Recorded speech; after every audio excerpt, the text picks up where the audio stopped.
Hello, today we'll be talking about how to use AI responsibly. What will be taught in today's video is understanding the bias in AI, identifying the risks in AI, how to stay ahead of the AI curve, what LLMs, which stands for large language models, can and can't do, and then a recap of all of the above. To start things off, understanding the bias of AI. AI models are trained on data that is created by humans, and because of this, the values they get from that data can contain bias. This can occasionally lead to inaccurate results. Because an AI model is trained on data to recognize patterns and perform tasks, it is only as good as the data it receives. The data can be affected by two types of bias, which is known as systemic bias and or data bias. Systemic bias is a tendency in some institutions that favors or disadvantages certain outcomes or groups. Data bias is a circumstance where systemic errors or prejudices lead to unfair or inaccurate information, which can result in biased outputs. For an example, if someone believes that 2 plus 2 equals 5, even though 2 plus 2 equals 4, and they put that into the information, that can lead to whenever you ask the AI model a question, or if you ask them what 2 plus 2 is, and they'll give you 5, or if you ask them to perform a calculation that involves doing 2 plus 2, the answer will inevitably be wrong because that component of the question will not be answered correctly by the model. Identifying the risks in AI. If AI is not used responsibly, it can lead to the following harms done. Allocative harm. This is wrongdoing that happens when the AI's system use or behavior withholds opportunities. So for example, this can mean you ask the AI to help you do something, but due to the wrong information or the biased information that's been put into it, what the output is giving you is wrong output, and you may need that output for something important like an interview. And because you're using that wrong output in the interview, you lose your chance of getting that job or promotion or whatever.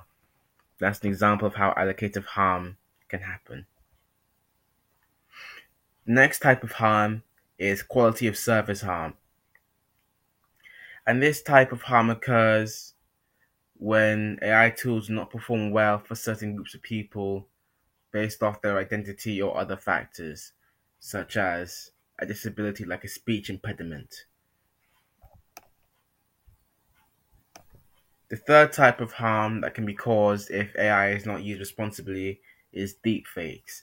And this is where deepfakes is used to create photos of real people taking part in an act that they did not do that would paint them in a bad light. For an example, a person could use a deepfake to make it seem like a person is engaging in something that they shouldn't be doing, e.g., cheating or taking illegal drugs.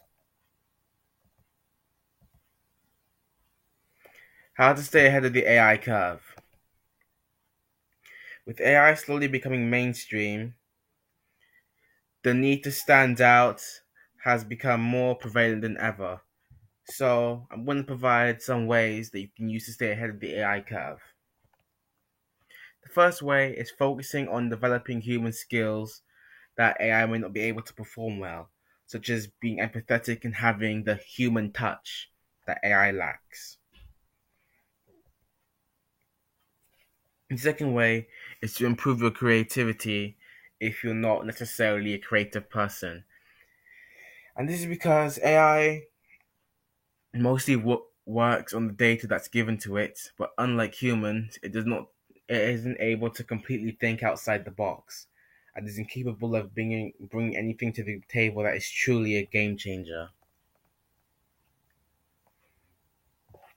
There's also cost being able to take part in cross-functional collaboration, and this means that you're being able to either run or successfully take part in the project that spans various teams and has functioned in organization.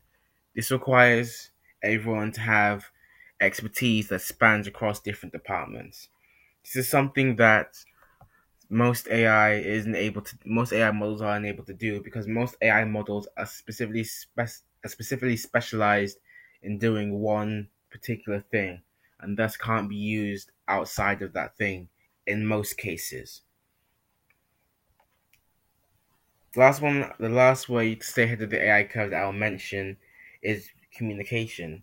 This is important as AI isn't good at communicating information in a way that may be well received by others, such as giving them information that may require, such as giving them information that may require them to change a very core parts of their business, but doing it in a very blunt manner, which may make those people unhappy. Meanwhile, if a human was to deliver that information, they'd be able to emphasize with the person and put it in and say it in a certain tone that may lessen the impact of what that decision may lead to. What LLMs can and cannot do. Large language models are capable of a lot of things, such as the following: being able to provide information and help with the correct prompts. They can also be used to generate drafts, templates, and images if we use the correct prompts and phrase it in the right way. They can also be used beyond their designed purpose, unlike a typical AI model, as unlike typical AI models, they have a wide scope, whilst most AI models have a narrow scope. LLMs are incapable of the following. Whilst they have a wide scope, they are unable to completely think outside the box and innovate. Now, a recap of what was learnt. Understanding the bias in AI. That's the first thing we learnt about today, and in it we learnt about systemic bias and data bias. Systemic bias being systemic bias being the tendency for some institutions have that favors or disadvantages certain outcomes or groups, whilst data bias is the systemic errors or prejudices that are input into the inaccurate information that leads to bias and sometimes wrong outputs. We then talked about identifying the risk in AI, and in there we learned what allocative harm is, quality of service harm, and deep fakes. Allocative harm being wrongdoing that happens when the AI system's use or behavior withholds opportunities. Quality of service harm is when the AI tools do not perform as well for certain groups based off their identity or other factors such as disability. And a deep fake is where AI is used to create images of real people taking part in an act that they did not do that could paint them in a bad light. We then talked about how to stay ahead of the AI curve. And in it we talked about developing skills that AI may be lacking in, such as empathy, being creative in order to properly innovate and truly bring ideas to the table, as that's something that AI isn't completely capable of right now. We also then talked about communication and the importance of communication, as AI is incapable of delivering information in a tone or manner that may be well received by many.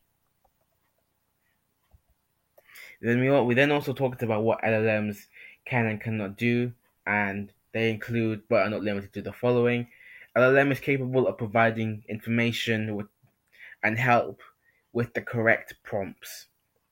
It can also be used beyond the design purpose, as unlike most AI models, LLMs have a wide scope, which means they can do lots of different things, whilst the typical model has a narrow scope, meaning that they can only do one specific thing and aren't good for anything else beyond that. However, what LLM is incapable of is complete innovation, as whilst them having a wide scope enables them to think beyond what they've been made to do and innovate to an extent, their scope isn't wide enough for them to completely innovate. Thank you for watching. If you like this video, like and subscribe for more.